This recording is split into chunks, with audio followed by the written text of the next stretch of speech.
எல்லோரும் இன்புற்றிருப்பதை தவிர வேறு ஒன்றுமறியேன் பராபரமி. என் அன்பான சொந்தங்களே, என் அருமையான உறவுகளே, என்னுடைய சகோதர சகோதரிகளே, நண்பர்களே, உங்கள் அனைவரையும் பிளே தமிழ் வாயிலாக சந்திப்பதிலே பெரும் மகிழ்ச்சி அடைகிறேன்.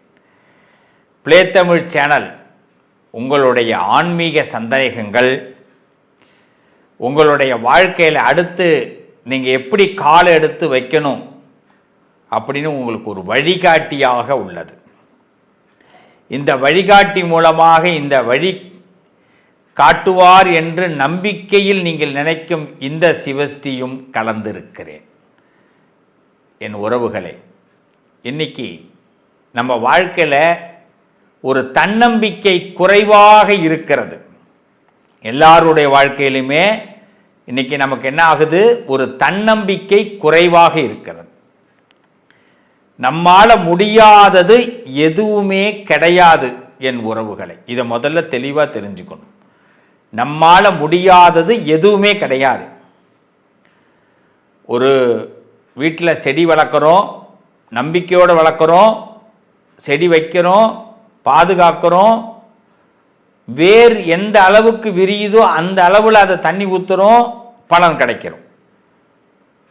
படிக்கிறோம், நம்பிக்கை வைக்கிறோம், நல்லா படிக்கிறோம், நம்பிக்கை வைக்கிறோம், பலன் அடைகிறோம். ஆனால் எங்கே நாம் நல்லா ஒரு விஷயத்தை செய்யலையோ, பெஸ்ட்டாக ஒரு விஷயத்தை செய்யலையோ, அங்கே தோல்வியே பார்க்குறோம். இதை நிதர்சனமாக நாம் எல்லாரும் ஒப்புத்துக்கணும் சகோதர சகோதரிகளின் உறவுகளே. அப்போ நம்ம வழிகாட்டினா யார்? ஒரு குரு. அதனால தான் என்றைக்குமே வயசில் பெரியவர்களுடைய பேச்சை கேட்கணும்னு சொல்லுவாங்க. அதை செயல்படுத்தணும்னு அவசியம் இல்லை, முதல்ல கேட்கணும். கேட்டு அது நமக்கு இப்போ தேவைன்னா உடனே செயல்படுத்தணும். இல்லை இதை ஸ்டோரேஜில் வச்சுப்போம், நாளைக்கு அதை பயன்படுத்திப்போம்னா நாளைக்கு அதை செயல்படுத்தணும். ஆக பெரியவர்களுடைய பேச்சை கேட்காம இருக்கக்கூடாது. அப்போ குரு வழிகாட்டி அவசியம். இன்று நாம் என்றைக்குமே ஒரு சக்சஸ் ஆகணும்னா ஒரு நல்ல குரு அமையணும். காலத்தை சரியாக பயன்படுத்திக்கணும். அதற்கு முதல்ல நம்ம மீது நாம் நம்பிக்கை வைக்கணும். குரு வக்கர பயிற்சியை பற்றி பேச போகிறோம். இந்த வக்கரம் அடைகிறார் குரு அப்படின்னா இந்த குருவை நாம் அவருக்கு தகுந்த மாதிரி நடந்துக்கணும். எல்லா ஜாதகருக்கும் நல்ல நேரம், எல்லா ஜாதகருக்கும் நல்ல நேரம்.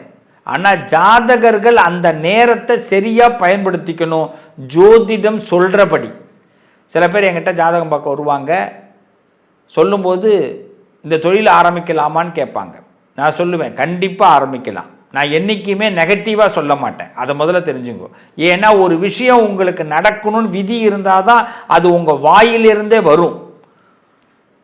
நம்ம வாயில் கதவுலேருந்து வரக்கூடிய ஒவ்வொரு வார்த்தைகளும் ஆண்டவன் நம்ம தலையில் எழுதப்பட்ட வார்த்தைகள். அதனால் இன்னைக்கு என் சகோதரன், என் உறவுகள், நீங்கள் ஒன்று நினச்சிட்டிங்கன்னா அது நடக்க போகுது கண்ணுங்களா. நீங்கள் அதில் தெளிவாக இருங்க. ஆனால் அது என்னைக்கு ஆரம்பிக்கணும், எப்போ அதை சாதுரியமாக நடத்தணும், அதுக்கு தான் ஜோதிடம் பார்த்துக்கிறோம். அப்படி என்கிட்ட வந்தால் நான் சொல்லுவேன், தொழில் ஆரம்பிக்கலாம் ராஜா, இப்போ நல்லா இல்லை, கொஞ்ச நாள் கழிச்சு ஆரம்பி. இல்லை இப்போ நல்லா இருக்க ராஜா, தைரியமாக ஆரம்பி. ஆனால் நீ தனியாக ஆரம்பி, இன்னொருத்தனை நம்பாத. இல்லை நீ இன்னைக்கு ஆரம்பிக்கிறது நல்லது, இன்னொருத்தனை நம்புறது நல்லது, ஆனால் இன்னொருத்தனுக்கு எவ்வளோ பவர் கொடுக்கணுமோ அதை மட்டும் கொடு அப்படின்னு வழிகாட்டிடுவேன். ஸோ அவன் நட்டப்பட மாட்டான். என்கிட்ட வந்தால் நட்டம் கிடையாது. ஒரு சாதாரண மனுஷன் என்கிட்ட வந்தாலே இன்னொருத்தவங்க நட்டப்படக்கூடாதுன்னு நினைக்கிறேன். நாம் குருவை நம்பினா கிரகத்தில் இருக்கக்கூடிய அந்த குரு, இறைவனாக இருக்கக்கூடிய குரு, அந்த குரு நமக்கு என்னைக்காவது துரோகம் பண்ணுவாரா? நல்லது தானே செய்ய போகிறார். அப்போ இந்த 12 ராசிகளுக்கும் இந்த குரு வக்கர பயிற்சி நன்மையை கொடுக்க போகுது. நாம் குரு என்ன நினைக்கிறார்னு தெரிஞ்சுக்கிட்டு குருவுக்கு தகுந்த மாதிரி நடந்தா குரு வக்கர பயிற்சி அனைவருக்கும் நன்மையை கொடுக்கும். இதில் ஒவ்வொரு ராசிக்கும் ஒரு ஸ்பெஷல் இருக்குது.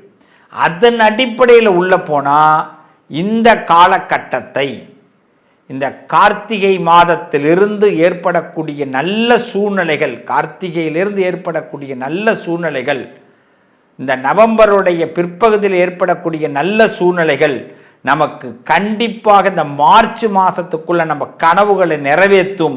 இந்த மார்ச் மாதத்துக்குள்ளே நம்ம கண்டிப்பாக ஒரு சக்ஸஸ்ஃபுல் மேனேஜ்மெண்ட்டை பண்ண முடியும், லைஃப்பில் ஒரு வெற்றி பெற முடியும்னு ஆணித்தரமாக நம்பி உள்ள வாங்க.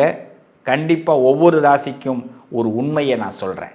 எதையும் தாங்கும் இதயம் கொண்ட சிம்மராசி அன்பர்களை, நான் செத்து பொழைச்சவண்டா யமனை பார்த்து சிரித்தவண்டா அப்படின்னு ஒரு பழைய பாட்டு ஒன்று இருக்குது. இந்த சிம்மராசிக்காரர்களுக்கும் குருவுக்கும் ஒரு பெரிய சிநேகிதம் உண்டு. நான் ஏற்கனவே பல பதிவில் கொடுத்துருக்கிறேன். குரு நட்பு பெற்ற ஒரு வீடுனா அது சிம்மராசி.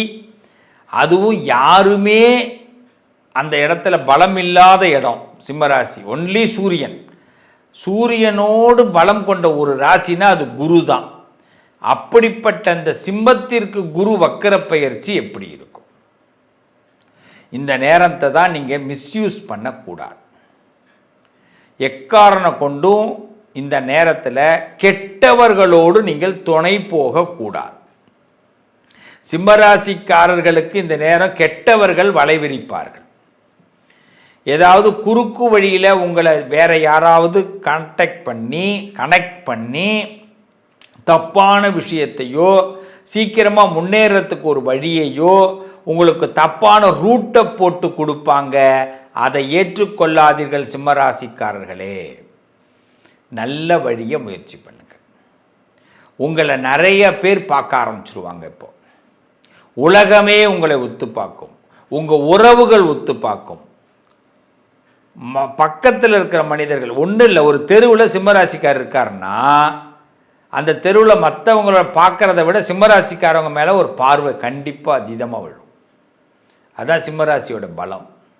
அப்போ உங்களை யாரோ உத்து பார்க்குறாங்க. இந்த நேரத்தில் வன்மத்தையோ இந்த நேரத்தில் பகையையோ வெளியில் காட்டாதீங்க.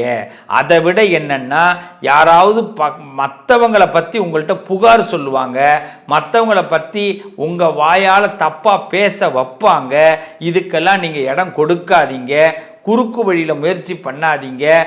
ஏறத்தாழ பார்த்தீங்கன்னா இந்த வக்கர பயிற்சி காலகட்டத்தில் குரு உங்களுக்கு நட்பு பெற்றுக்கிறனால நீங்கள் சும்மா இருந்தாலே உங்களுக்கு நல்லது நடக்கும்.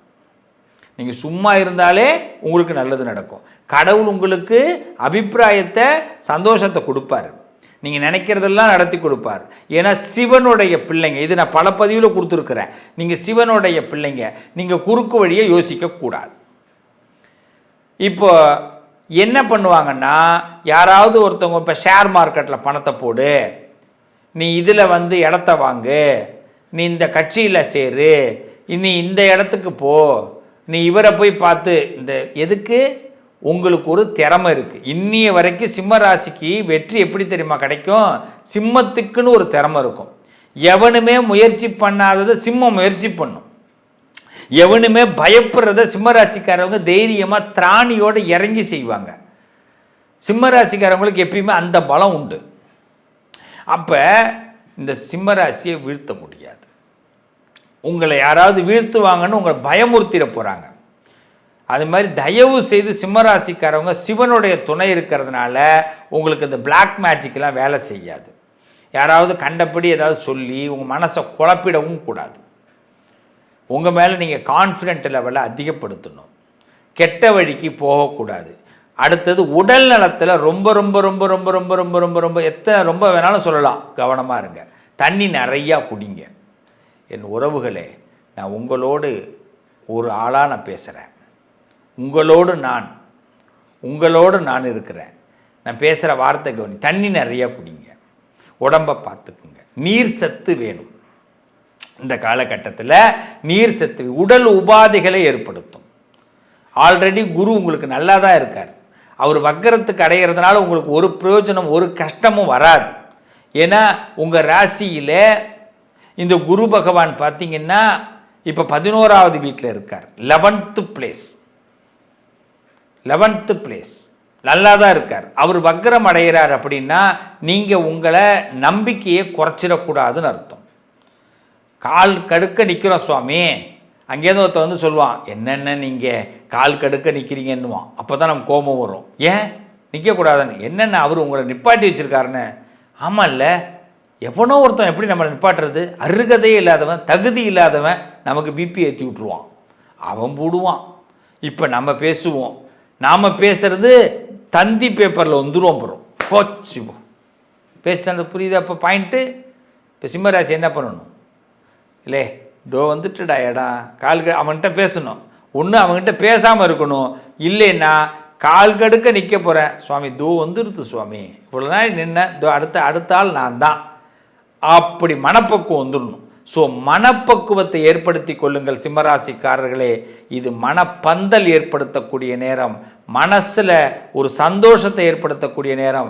சில புல்லுருவிகள், சில கெட்டவர்கள் உள்ளே வராமல் பார்த்துக்குங்க மனசுக்குள்ளே. இதை மட்டும் புரிஞ்சுக்கிங்க. சிவனை கும்பிடுங்க.